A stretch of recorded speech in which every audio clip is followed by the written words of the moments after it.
Welcome back. This is the third video in this series, and if you haven't already watched the first two, I encourage you to go back and watch them, especially the first one, because the beginning of that gives context and a few verses as to why I'm reading completely through the book of Daniel in order before I expand on it later.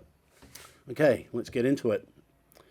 In the first year of Belshazzar, king of Babylon, Daniel saw a dream and visions of his head as he lay in his bed. Then he wrote down the dream and told the sum of the matter.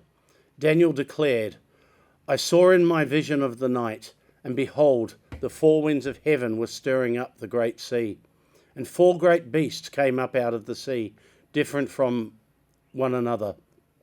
The first was like a lion and had eagle's wings. Then as I looked, its wings were plucked off, and it was lifted from the ground and made to stand on 2 feet like a man. And the mind of a man was given to it. And behold, another beast, a second one, like a bear. It was raised up on one side. It had 3 ribs in its mouth between its teeth. And it was told, Arise and devour much flesh. After this I looked, and behold, another like a leopard, with 4 wings of a bird on its back, and the beast had 4 heads, and dominion was given to it. After this I saw in the night visions, and behold, a 4th beast, terrifying and dreadful and exceedingly strong. It had great iron teeth. It devoured, and it broke in pieces, and stamped what was left with its feet.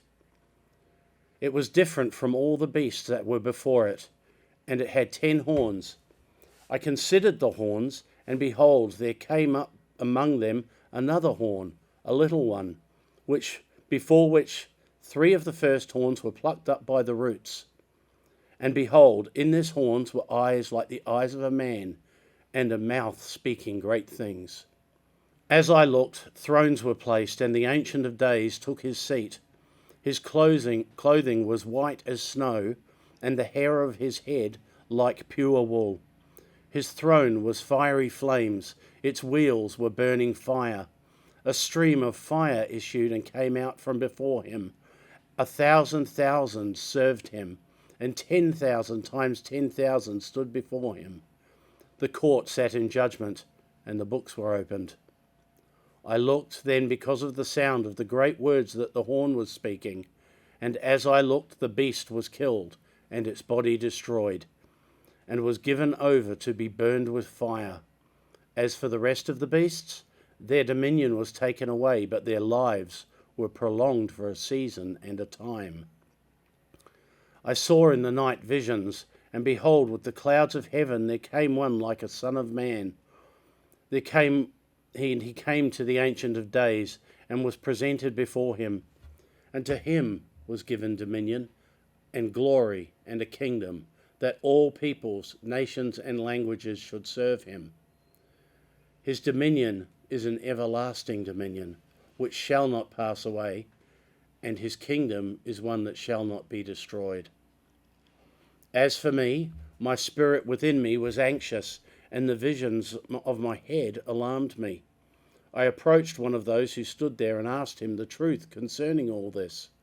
So he told me and made known to me the interpretation of these things. These 4 great beasts are 4 kings who shall arise out of the earth. But the saints of the Most High shall receive the kingdom and possess the kingdom forever and ever. Then I desired to know the truth about the 4th beast, which was different from all the rest, exceedingly terrifying, with its teeth of iron and claws of bronze, and which devoured and broke in pieces and stamped what was left with its feet. And about the 10 horns that were on its head, and the other horn that came up, before which 3 of them fell, the horn that had eyes and a mouth that spoke great things, and it seemed greater than its companions. As I looked, this horn made war with the saints, and prevailed over them, until the Ancient of Days came. The judgment was given for the saints of the Most High, and the time came when the saints possessed the kingdom. Thus he said, As for the fourth beast, there shall be a fourth kingdom on earth, which shall be different from all the kingdoms, and it shall devour the whole earth, and trample it down, and break it to pieces. As for the 10 horns, out of this kingdom 10 kings shall arise, and another shall arise after them. He shall be different from the former ones, and he shall put down 3 kings. He shall speak words against the Most High, and shall wear out the saints of the Most High, and think to change the times and the law. And they shall be given into his hand for a time, times, and half a time. But the court shall sit in judgment, and his dominion shall be taken away, to be consumed and destroyed to the end. And the kingdom and the dominion and the greatness of the kingdoms under the whole heaven shall be given to the people of the saints of the Most High.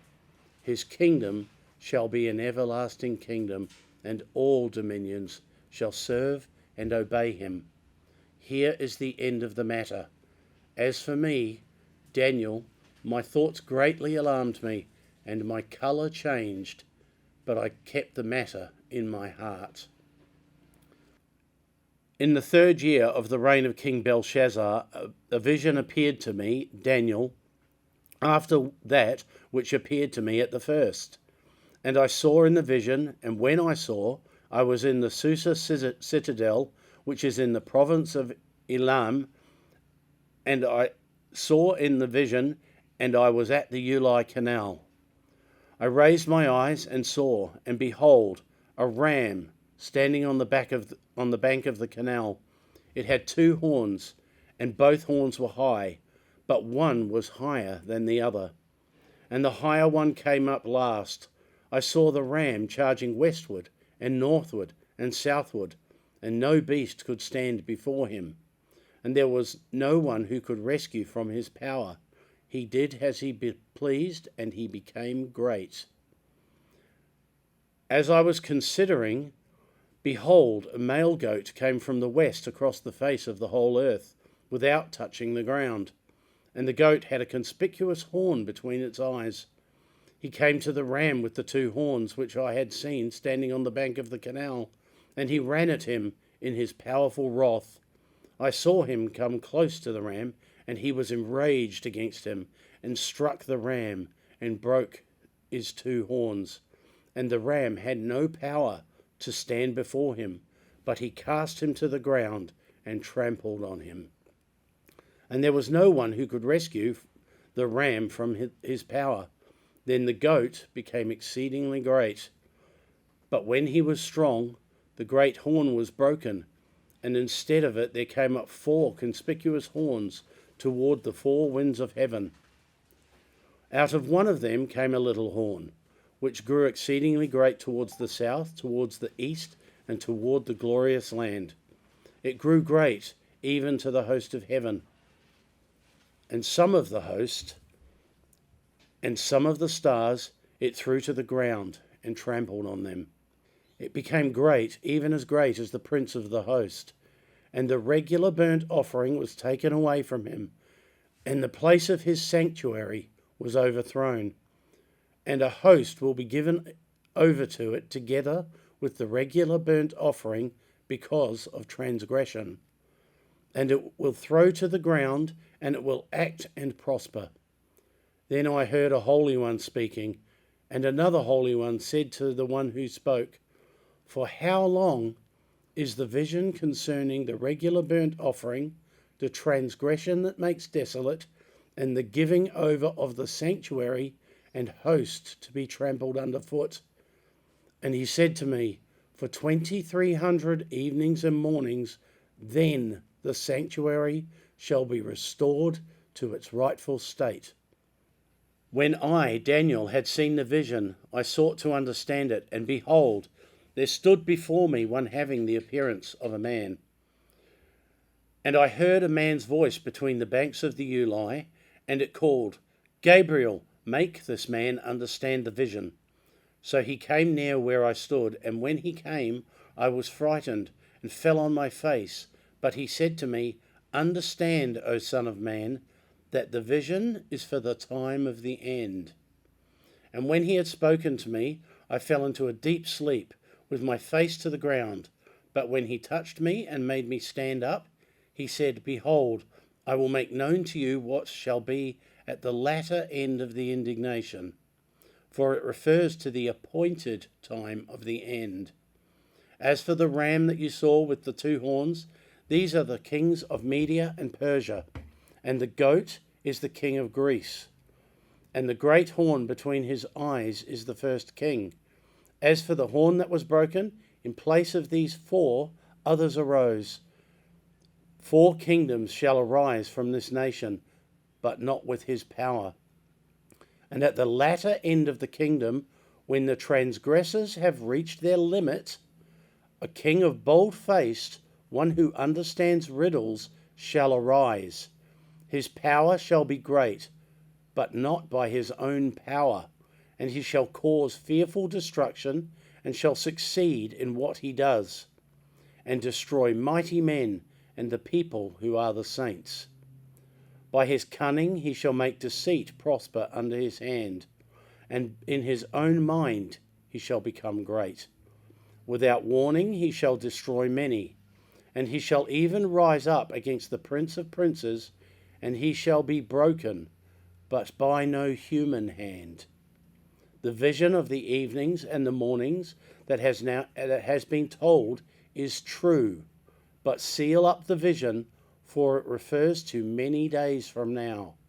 And I, Daniel, was overcome and lay sick for some days. Then I arose and went about the king's business, but I was appalled by the vision and did not understand it.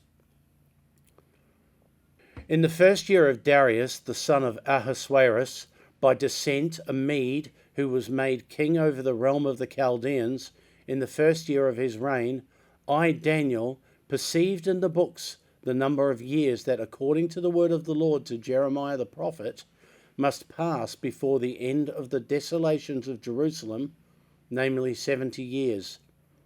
Then I turned my face to the Lord God, seeking him by prayer and pleas for mercy with fasting and sackcloth and ashes.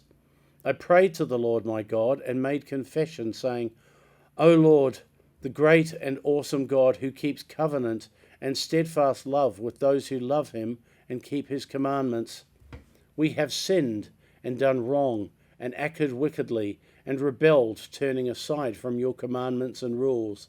We have not listened to your servants the prophets, who spoke in your name to our kings, our princes, and our fathers, and to all the people of the land. To you, O Lord, belongs righteousness, but to us open shame, as at this day to the men of Judah, to the inhabitants of Jerusalem, and to all Israel, those who are near and those who are far away, in all the lands to which you have driven them, because of the treachery that they have committed against you. To us, O Lord, belongs open shame, to our kings, to our princes, and to our fathers, because we have sinned against you. To the Lord our God belongs mercy and forgiveness, for we have rebelled against him, and have not obeyed the voice of the Lord our God, by walking in his laws, which he set before us by his servants the prophets. All Israel has transgressed your law and turned aside, refusing to obey your voice, and the curse and oath that are written in the law of Moses the servant of God have been poured out upon us, because we have sinned against him. He has confirmed his words which he spoke against us and against our rulers who ruled us, by bringing upon us great calamity. For under the whole heaven there has not been done anything like what has been done against Jerusalem. As it is written in the law of Moses, all this calamity has come upon us, yet we have not entreated the favour of the Lord our God, turning from our iniquities and gaining insight by your truth. Therefore the Lord has kept ready the calamity and has brought it upon us. For the Lord our God is righteous in all the works that he has done, and we have not obeyed his voice. And now, O Lord, And now, O Lord our God, who brought your people out of the land of Egypt with a mighty hand, and have made a name for yourself, as at this day, we have sinned, we have done wickedly. O Lord, according to all your righteous acts, let your anger and your wrath turn away from your city Jerusalem, your holy hill, because for our sins and for the iniquities of our fathers, Jerusalem and your peoples have become a byword among all who are around us. Now therefore, O our God, listen to the prayer of your servant and to his pleas for mercy, and for your own sake, O Lord, make your face to shine upon your sanctuary which is desolate. O my God, incline your ear and hear. Open your eyes and see our desolations and the city that is called by your name. For we do not present our pleas before you because of our righteousness, but because of your great mercy. O Lord, hear. O Lord, forgive. O Lord, pay attention and act. Delay not, for your own sake, O God, my God, because your city and your people are called by your name. While I was speaking and praying, confessing my sin and the sin of my people Israel, and presenting my plea before the Lord my God for the holy hill of my God, while I was speaking in prayer, the man Gabriel, whom I had seen in the vision at the first, came to me in swift flight at the time of the evening sacrifice. He made me understand, speaking with me and saying, O Daniel, I have now come out to give you insight and understanding. At the beginning of your pleas for mercy, a word went out, and I have come to tell it to you, for you are greatly loved. Therefore consider the word and understand the vision. 70 weeks are decreed about your people and your holy city to finish the transgression, to put an end to sin, and to atone for iniquity, to bring in everlasting righteousness, to seal both vision and prophet, and to anoint a holy place. Know therefore and understand that from the going out of the word to restore and build Jerusalem, to the coming of an anointed one, a prince, there shall be 7 weeks. Then for 62 weeks it shall be built again with squares and moat, but in a troubled time. And after the 62 weeks an anointed one shall be cut off and shall have nothing. And the people of the prince who is to come shall destroy the city and the sanctuary. Its end shall come with a flood. And to the end there shall be war, and desolations are decreed. And he shall make a strong covenant with many for 1 week, and for half of the week he shall put an end to suffering and offering. And on the wing of abominations shall come one who makes desolate, until the decreed end is poured out on the desolator.